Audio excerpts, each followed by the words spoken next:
Oi, pessoal! Já pararam para pensar que existe uma espécie de regra secreta que conecta o preço de uma compra, a distância de uma viagem e até a idade de alguém? Pois é, essa regra não só existe como tem nome, função. E hoje a gente vai mergulhar de cabeça nesse conceito que, olha, é essencial na matemática.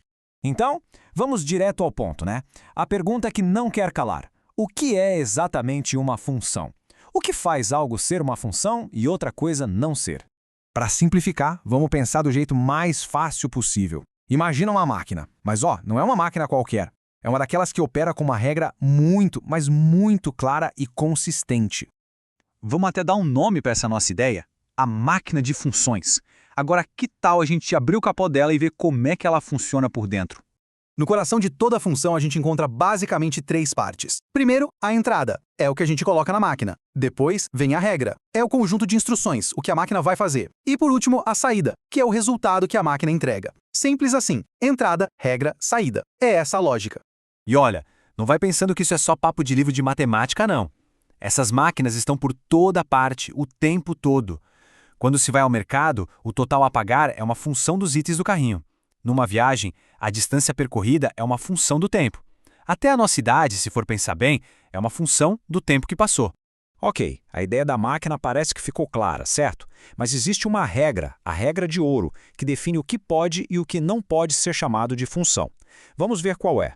E a regra é esta, super importante. Para ser uma função, cada entrada deve ter uma e somente uma saída. Ponto final. Essa é a condição que não dá para negociar. Se um valor entra na máquina, ela não pode ficar em dúvida sobre qual resposta dar. Ela tem que dar uma resposta. Esse slide aqui deixa tudo bem visual. Olha só à esquerda. Cada entrada, tipo número 1 ou 2, aponta para uma única saída. O 1 leva só para o 2 e o 2 leva só para o 4. Perfeito. Isso é uma função. Agora olha para a direita. E deu problema. A entrada 2 está tentando apontar para dois lugares ao mesmo tempo, para o 5 e para o 7. Isso quebra totalmente a nossa regra de apenas uma saída. Por isso, esse diagrama da direita, ele não representa uma função. E isso nos leva a dois nomes bem importantes. Repara no conjunto A, de onde as setas estão saindo. Todo esse universo de entradas possíveis, a gente chama de domínio. Agora, olha lá no conjunto B. Os números que de fato recebem uma seta, ou seja, as saídas que realmente aconteceram, esse conjunto específico de saídas é o que a gente chama de imagem da função. Certo. Então, uma função é essa regra especial. Mas como é que a gente descreve essa regra? Acontece que não tem um jeito só. Vamos explorar agora 4 maneiras diferentes de enxergar a mesmíssima função.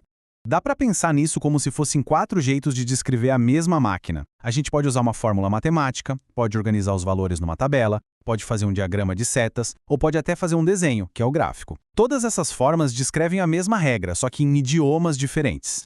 Vamos começar com a mais famosa, a fórmula, que a gente chama de expressão algébrica. Aqui, a regra da nossa máquina é f de x igual a x mais 1. O que essa sopa de letrinhas quer dizer? É bem simples na verdade. É uma instrução que diz, pegue qualquer número que entrar, o x, e a saída será esse número mais 1. Agora, vamos pegar essa regra de somar 1 e criar a segunda representação, a tabela. Se a nossa entrada, x, for menos 1, a saída dá 0. Se a entrada for 0, a saída é 1. Se for 1, a saída é 2. A tabela nada mais é do que uma forma de organizar alguns exemplos de como a nossa máquina está funcionando. E é aqui que a mágica acontece. Se a gente pegar cada par de entrada e saída da nossa tabela e marcar como um pontinho num plano, a gente chega na terceira forma, o gráfico. E quando a gente conecta esses pontos, não temos mais só alguns exemplos. A gente tem a imagem completa da nossa regra. A gente consegue ver o comportamento inteiro da função de uma só vez. Beleza, a gente já viu a teoria, mas e na prática? Qual a utilidade disso tudo? Vamos aplicar o que a gente aprendeu para resolver um problema bem do dia a dia. Imagina um daqueles aplicativos de transporte. A cobrança dele tem uma regra clara. Uma taxa fixa de R$ 5,00 só por entrar no carro, mais R$ 2,00 para cada quilômetro que o carro andar. Percebeu? Isso é uma regra. É uma máquina de função em ação. Então vamos lá. Vamos traduzir isso para a linguagem das funções. Passo 1. Identificar os custos. Temos R$ 5,00 fixos e R$ 2,00 por quilômetro. Passo 2. Vamos escrever a nossa regra, a fórmula. O preço final, o f de x, vai ser igual a 5 mais 2 vezes a distância x. Agora, o passo final. Vamos usar essa regra. Quanto vai custar uma corrida de 10 quilômetros? É só colocar o número 10 como entrada na nossa máquina. A função f de 10 vai ser igual a 5 mais 2 vezes 10. Fazendo a conta, chegamos em R$ 25. Pronto, a nossa máquina de função calculou o preço exatinho da viagem. Como a gente viu, funções não são só exercícios num livro. Elas são a linguagem que descreve como as coisas se relacionam no mundo real. Isso deixa a gente com uma pergunta final. Agora que se sabe o que procurar, que outras máquinas de função é possível enxergar por aí? É só pensar no preço da gasolina, numa receita de bolo ou até no cálculo de um salário. As funções estão lá operando em silêncio o tempo todo.